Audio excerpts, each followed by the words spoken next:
Hypothyroidism হলে ওজন বেড়ে যায় কেন? এটা প্রচুর মানুষ এই সমস্যা নিয়ে ভুগছে। তো আজকে এটা নিয়ে কথা বলবো আমরা হাইপোথাইরয়েডিজম।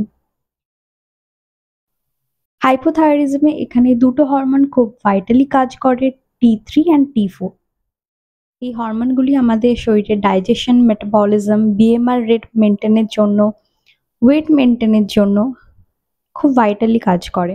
আমাদের শরীরে মেটাবলিজম যদি ঠিকঠাক না হয়, ডাইজেশন প্রপারলি না হয়, সেক্ষেত্রে অনেক সময় আমাদের ইনডাইজেশন তো দেখাই যায়। তার সাথে সাথে এটা যদি ইমব্যালেন্স হয় হরমোনের ক্ষেত্রে, সেক্ষেত্রেও কিন্তু আমাদের ওজনের উপর অনেকটা বেশি প্রভাব ফেলে। সেক্ষেত্রে আমরা কি করতে পারি? আমাদের ডায়েটের দিকটা ভীষণভাবে মেনটেন করতে হবে। তার সাথে ফিজিক্যাল অ্যাক্টিভিটিস, শরীর চর্চা, শারীরিক ব্যায়াম, যোগা, এগুলো তো রাখতেই হবে। সব থেকে মেন আমাদের ডেইলি লাইফের ফুড ইনটেক। কি টাইপ অফ ফুডস আমাদের মেনটেন করা উচিত থাইরয়েড হলে, স্পেশালি হাইপোথাইরয়েডিজম হলে? হাইপোথাইরয়েডিজমের ক্ষেত্রে অনেক সময় দেখা যায় অনেক পেশেন্টদের ক্ষেত্রে অনেক বেশি ওয়েট গেইন করে ফেলেছে। একটা নর্মাল ওয়েটের থেকে একটা মানুষ অনেক বেশি ওয়েট গেইন করে ফেলেছে। তো সেক্ষেত্রে সেই মানুষের ওয়েটটা কিভাবে মেনটেন করবে, কিভাবে ওয়েটটাকে ব্যালেন্সে আনতে হবে, তো আজকে সেটা নিয়ে আমরা কথা বলবো। আমরা অনেক সময় ওয়েট বাড়ার কারণ হিসেবে প্রচুর পরিমাণে ক্যালোরি ইনটেক করে থাকি, যেটা দরকার তার থেকে বেশি ইনটেক করে থাকি। আমরা কিভাবে? আমরা প্রচুর ক্রেভিংস ফিল করি, টায়ার্ড ফিল করি। অনেক সময় কি হয়, আমাদের শরীর অনেক বেশি ক্লান্তি থাকার জন্য আমাদের ক্রেভিংস হয় সুইট ক্রেভিংস।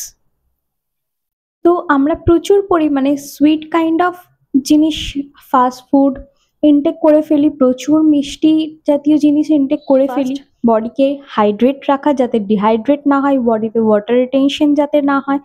আমাদের বডিতে অনেক বেশি ওয়াটার রিটেনশন দেখা যায় থাইরয়েড পেশেন্টদের ক্ষেত্রে। বডিতে প্রচুর পরিমাণে ওয়াটার রিটেনশন আমরা দেখতে পাই। তার সাথে সাথে ফাইবার যুক্ত খাবার খেতে হবে। ফাইবার যুক্ত মানে চেষ্টা করতে হবে সলিউবল ফাইবার, যেটা আমাদের ডাইজেশনের ক্ষেত্রে খুব ইজিলি হেল্প করবে। তার সাথে সাথে টক দই ইনক্লুড করতে পারেন, প্রিবায়োটিক্স প্রোবায়োটিক্স ফুড ইনক্লুড করতে পারেন, যেটা আপনার ডাইজেশনেও হেল্প করবে।